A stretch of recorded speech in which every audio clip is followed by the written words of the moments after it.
I was part of a group sent to retrieve it. Bring it to Baldur's Gate for our goddess. I worship Shah, the mistress of the night. It's my mission to deliver the artifact to her secret cloister in Baldur's Gate. It hurts. Now that you have the truth, please don't make a big fuss about it.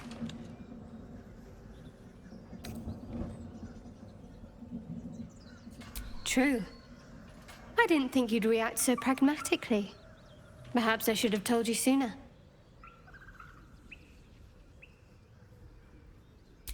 All right.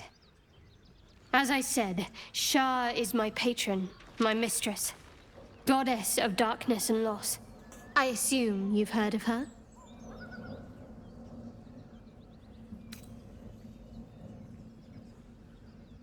Curious. Most are afraid of my lady. I think I did well by joining you. Most agreeable company.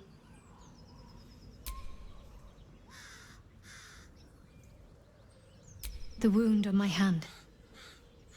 It never quite heals. And sometimes it causes terrible pain to rip through me. It's my burden, though, from Lady Shah. I can feel her influence somehow.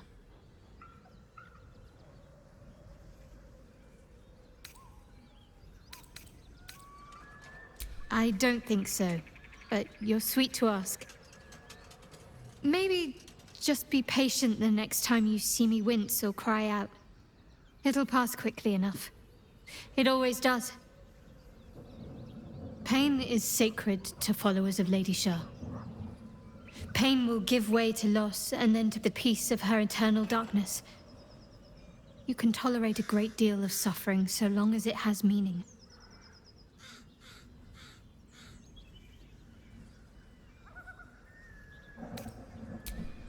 I cannot say. Not with what I can recall. But even then, it would not be for me to question her will. Lady Shah has her reasons. It's difficult to say. Sometimes I wonder if it's supposed to be guiding me, punishing me, testing me. But perhaps it's none of those. Perhaps it's completely random. I'd like to hope there's more to it than that. Some meaning that Lady Shah will reveal to me when the time is right. Until then, all I can do is endure. I'll try my best. But secrecy is ingrained in me. Lady Shah considers it greater protection than any shield or armor.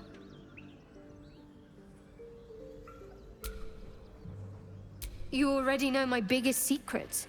What more can you ask? What, besides my life's calling and the greatest problem I've ever faced? Well, I like night orchids and can't swim. Is that the sort of thing you meant? It's a deal. No, I can't. I mean, I literally can't. There's certain things I can't remember right now. Shah's secrets must be preserved above all else. All who worship her know this. I have had certain memories suppressed, voluntarily, so that I can serve Shah without compromising her. If I manage to return to Baldur's Gate and fulfill Shah's mission, then my memories will be restored. Of course. It is an act of faith, not to be undertaken lightly. Shah will reward me when I succeed. Very serious of you. But go ahead. Always good when I'm with you.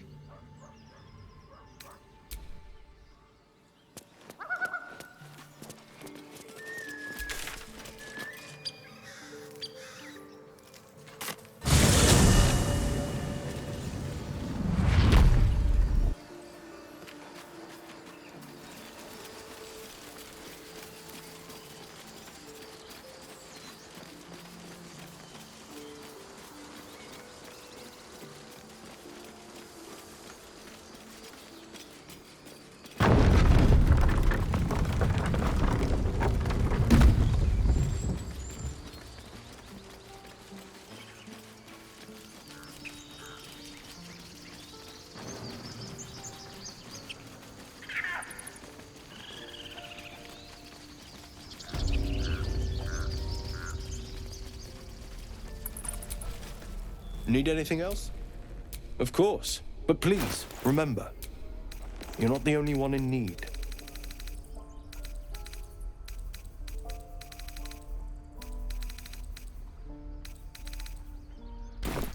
Sylvana.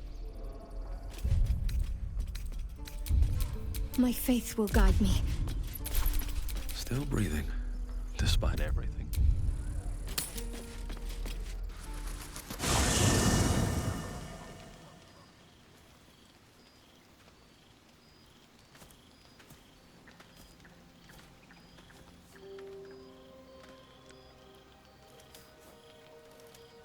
The air is heavy. Moisture drips down your forehead. Pain shoots through your fingers. Your hands shake as they reach upward.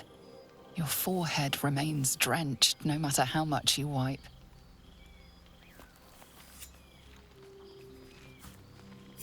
Chukil Gate Vlakith Mazathok!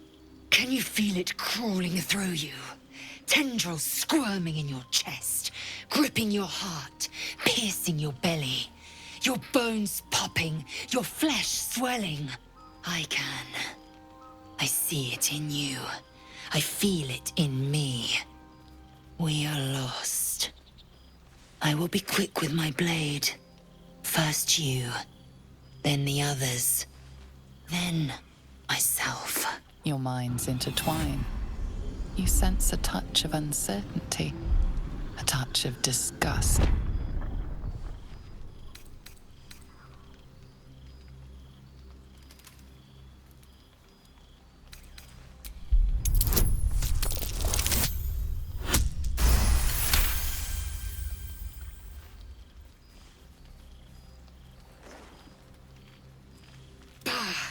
I cannot trust my own mind. So it seems I must trust yours. I will wait. But know this.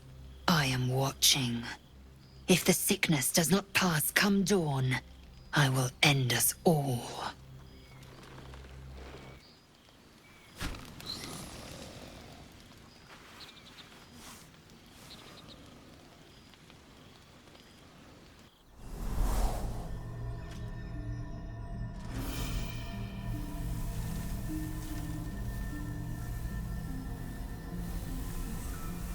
I came just in time.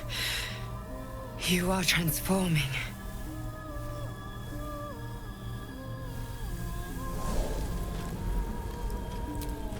Yes, you have. I saved you before.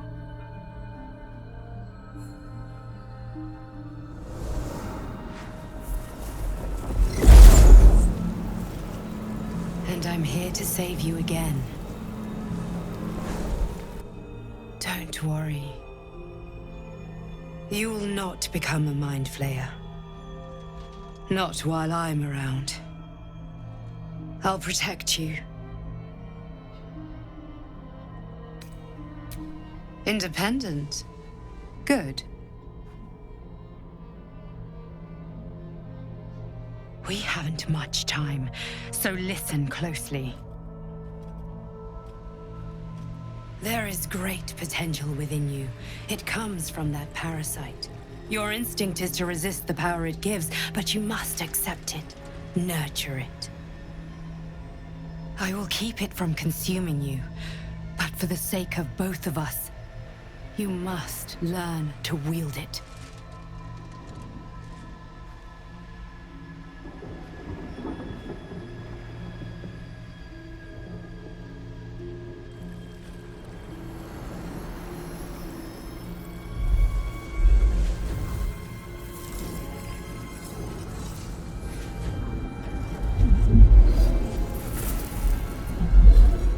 A fight for the fate of Faerun.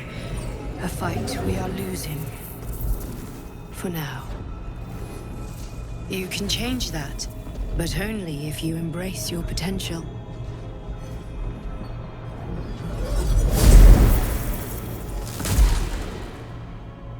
I have to go.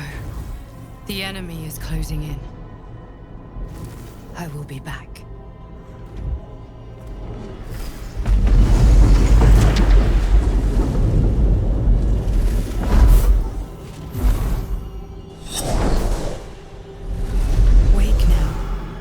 You'll feel better. I promise.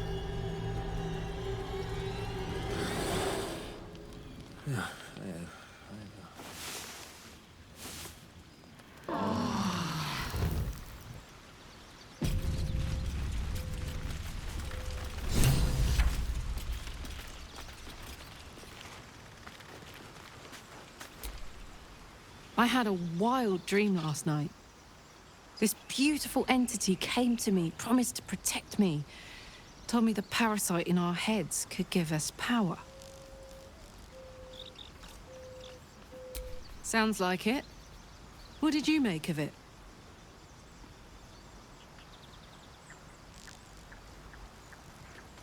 Damn right. Things like a splinter. We just need to find a way to squeeze it out.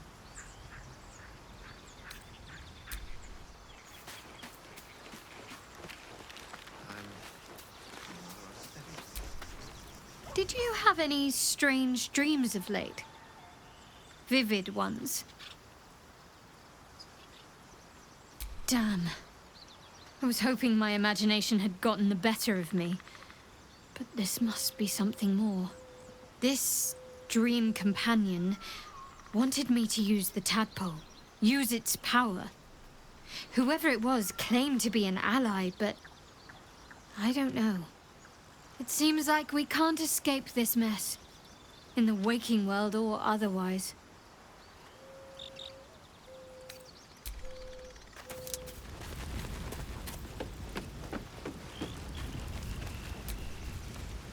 I had the strangest dream last night. There was a visitor promising me protection and all sorts of delicious powers from the parasites in our heads. Given our shared affliction, I suppose you had a similar dream.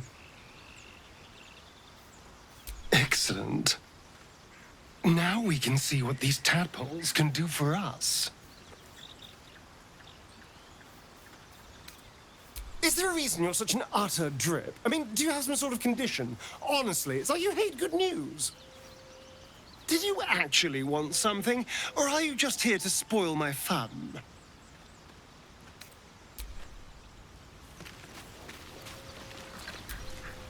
Glick. I had a dream.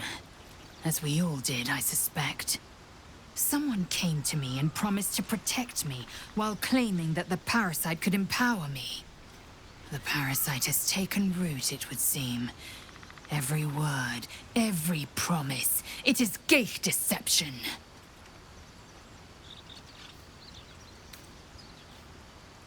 A wise choice. These parasites are a threat to be destroyed, not an opportunity to be exploited.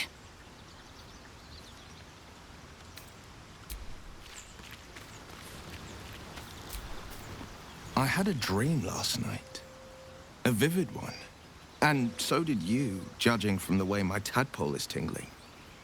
Someone came to me and promised to protect me while claiming that the parasite could empower me. Tempting as these powers sound, we should recognize this dream for what it is, the tadpole's little trick. No good ever came from trusting honey-tongued strangers conjured up by illithid worms.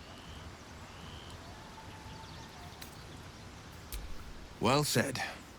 This dream figure is no friend to us. It's said that anyone who bathes in the river of blood emerges as one born anew. It's a lot like that, I imagine.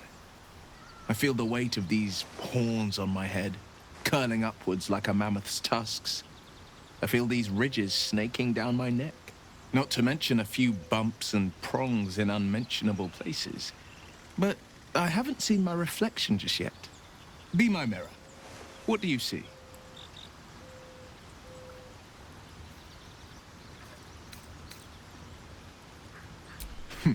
It's because you know the heart lurking under the horns.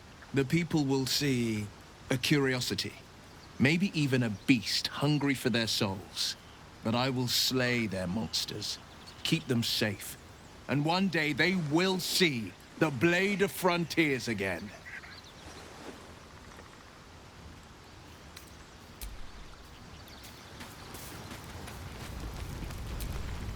My apologies. Huh. Not quite myself just yet. I had the strangest dream last night. A visitor came to me. A vision of unparalleled beauty and power. She told me she was watching over me, protecting me, and that our tadpoles could prove beneficial if we embrace what powers they have to offer. An uncanny apparition. Not entirely sure what to make of it.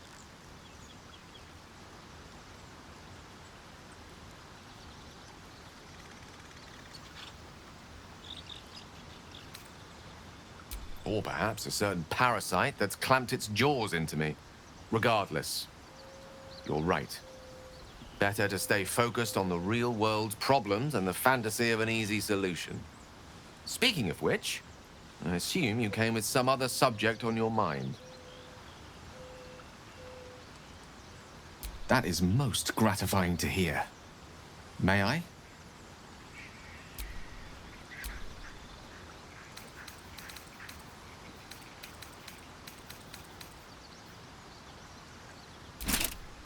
Thank you.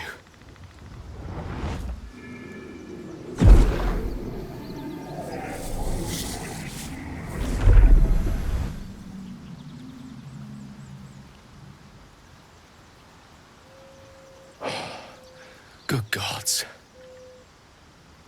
It hardly has any effect. Oh, Mistra, have mercy on us all. Listen, I need to speak to you, to all of you. It would be unconscionable of me to remain silent.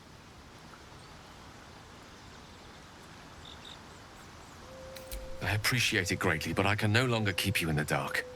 You have to know who I was. You have to know who I really am. What I am is a walking shadow of the promise I once held. I'm what one might call a wizard prodigy. And from an early age could not only control the weave, but compose it. Much like a musician or a poet. Such was my skill that it earned me the attention of the mother of magic herself. The Lady of Mysteries. The goddess Mistra. She revealed herself to me and she became my teacher. In time, she became my muse. And later, even my lover. I am, after all, the villain of the tale. We enjoyed each other's company. Body, mind, and soul.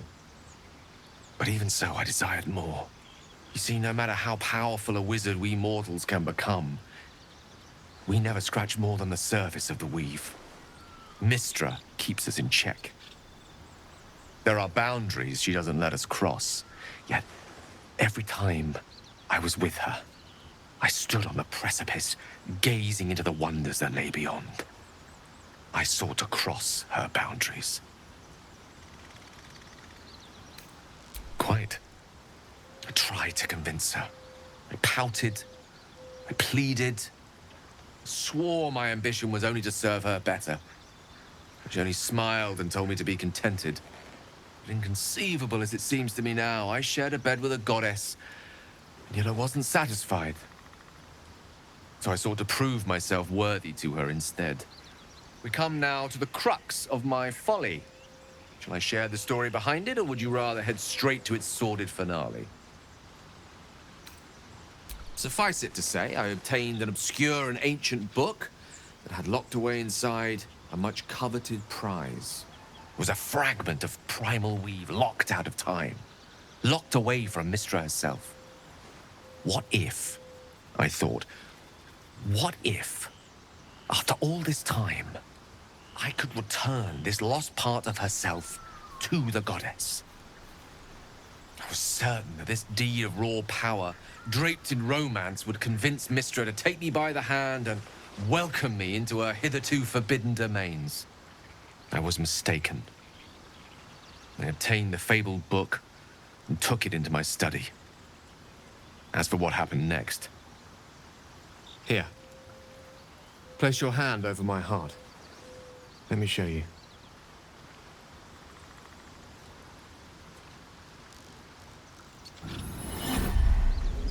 You feel the tadpole quiver as you realize Gale is letting you in. into the dark.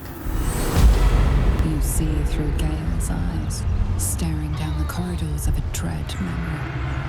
A book bound and suddenly opened. Inside there are no pages, only a swirling mass of blackest weave that pounces. Its teeth, its claws, it's unstoppable as it digs through and becomes part of you. And gods, is it ever hungry.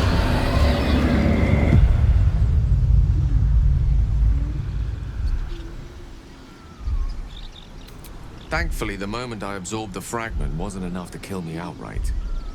It was only the beginning.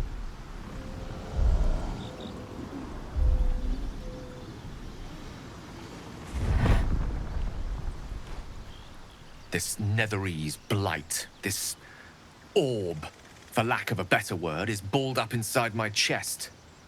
And it needs to be fed. As long as I absorb traces of the weave from potent enough sources, it remains quiet.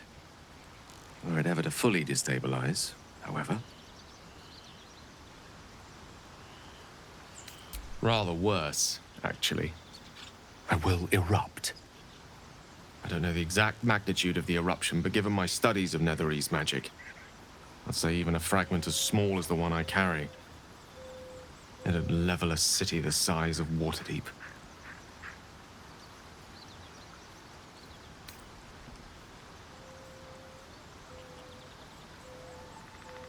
I know. All of this. It must feel like a betrayal. Say the word, and we'll part ways. Once I'd step out of the protective aura of the artifact, it wouldn't be long before the Absolute overtakes me. I'd never let that happen, so I'd aim for a swift end. I would consume some midnight tears and venture as deep into the Underdark as I possibly could, till they cloud my eyes forever.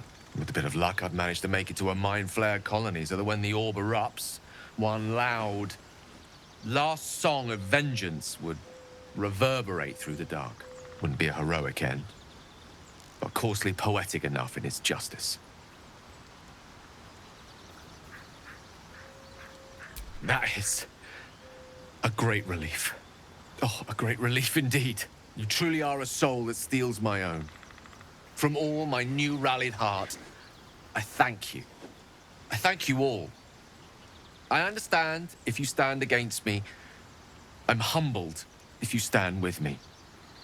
Either way, I will do my best not to let you down. I stand at a precipice, but if you do not give up hope, neither shall I. I'll fight. I'll resist as long as I can.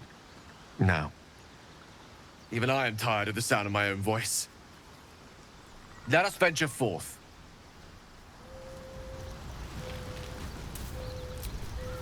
Thank you for agreeing to find Wulbren. It means a great deal to me. Indeed.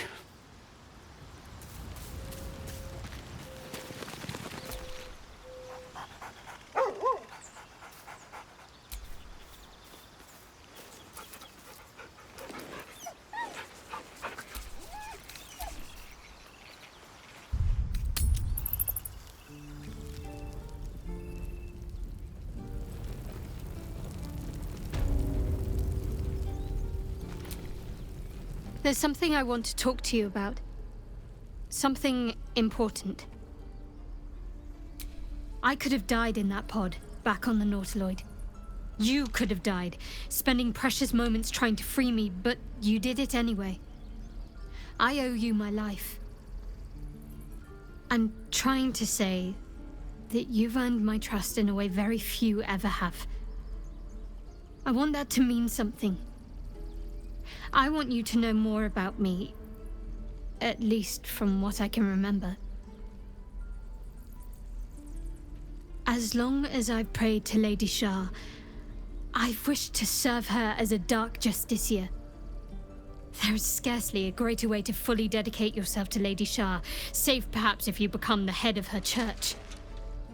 To become a Dark Justiciar is to become the Night Singer's sword arm, her implement with which she will cast down the unbelievers and win the final battle to restore her perfect, endless darkness. It's all I ever wanted. I prayed it was my calling. But Mother forbid me from seeking to prove myself worthy of the rank. She said I was not ready. Not my mother, I should add. The Mother Superior, head of Lady Shah's enclave in Baldur's Gate. Sometimes I wonder if she would ever deem me ready. I owe her everything, and I only wish to serve, yet she can prove inscrutable.